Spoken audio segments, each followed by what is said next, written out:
नमस्कार, प्रभा साक्षी देख रहे हैं आप। आपके साथ मैं हूं अंकित सिंह। बिहार विधानसभा चुनाव के दौरान प्रचार में बीजेपी ने घुसपैठियों का मामला जबरदस्त तरीके से उठाया था।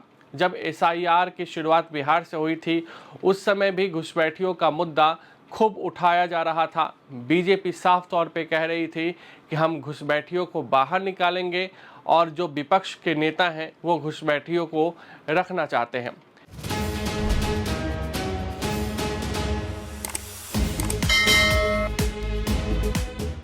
ये बात सही है कि बिहार का जो सीमांचल क्षेत्र है वो काफ़ी संवेदनशील है, बिल्कुल बांग्लादेश बॉर्डर से लगता हुआ है।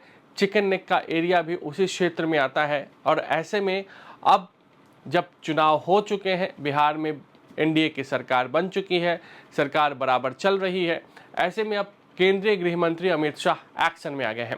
केंद्रीय गृह मंत्री अमित शाह 25 से 27 फरवरी तक बिहार के अपने 3 दिवसीय दौरे के दौरान जनसांख्यिकीय परिवर्तन यानी कि डेमोग्राफी चेंज, घुसपैठ और अवैध धार्मिक निर्माण जैसे मुद्दों पर जोर देंगे। शीर्ष सूत्रों ने इस बात की जानकारी दी है।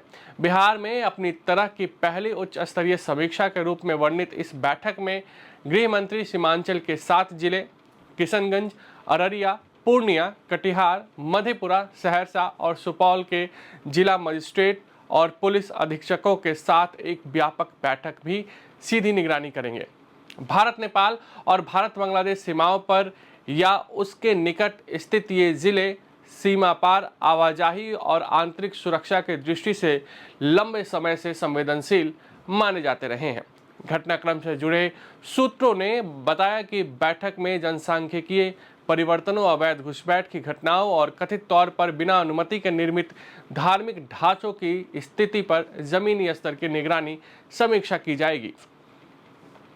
विचार विमर्श में जिला प्रशासन और पुलिस अधिकारियों की प्रस्तुतियों के साथ साथ खुफिया आकलन भी शामिल होने की उम्मीद है।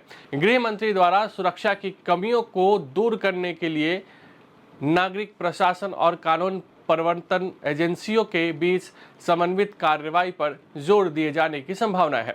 सूत्रों के अनुसार शाह घुसपैठ और अनधिकृत धार्मिक निर्माणों से निपटने के लिए जिला प्रशासन और कानून प्रवर्तन एजेंसियों के बीच समन्वय को मजबूत करने के संबंध में स्पष्ट निर्देश भी देंगे।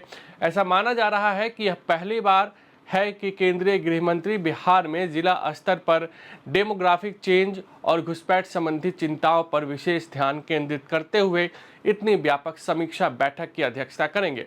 यह पहल सीमांचल क्षेत्र पर केंद्र के बढ़ते ध्यान का संकेत है, जो अंतर्राष्ट्रीय सीमाओं से निकटता और जटिल सामाजिक आर्थिक स्थिति के कारण हाल के वर्षों में राजनीतिक और सुरक्षा चर्चाओं के प्रमुखता में रहा है। अंतर्राष्ट्रीय सीमाओं से निकटता के कारण सीमांचल क्षेत्र सुरक्षा और सामाजिक राजनीतिक कारणों से प्रशासनिक निगरानी में हमेशा से रहा है।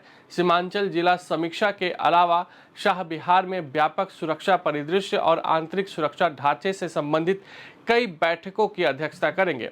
इन बैठकों में सीमा प्रबंधन, खुफिया समन्वय, पुलिसिंग रणनीतियों और संगठित अपराध और चरमपंथी तत्वों के खिलाफ तैयारियों जैसे मुद्दों पर भी चर्चा होने की उम्मीद है। इस दौरे के दौरान गृह मंत्री बिहार के समग्र आंतरिक सुरक्षा तैयारियों की समीक्षा के लिए समय निकालेंगे।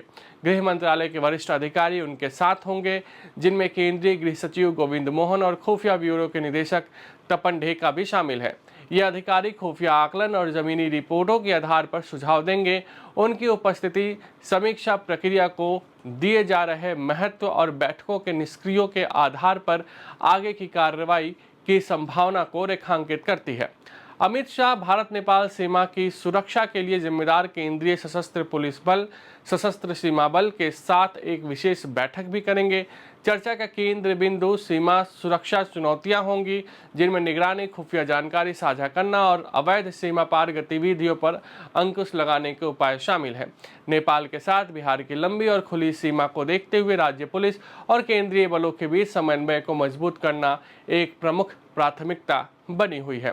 सीमांचल क्षेत्र ऐतिहासिक रूप से विकास संबंधी चुनौतियों का सामना करता रहा है, जिनमें उच्च जनसंख्या घनत्व, प्रवासन का दबाव और सीमित बुनियादी ढांचा शामिल है। पिछले कुछ वर्षों में जनसांख्यिकीय बदलाव और कथित सीमा पार घुसपैठ के संबंध में समय समय पर चिंताएं उठाई गई है, जिससे कि राजनीतिक बहस और प्रशासनिक जांच दोनों को बढ़ावा मिला है।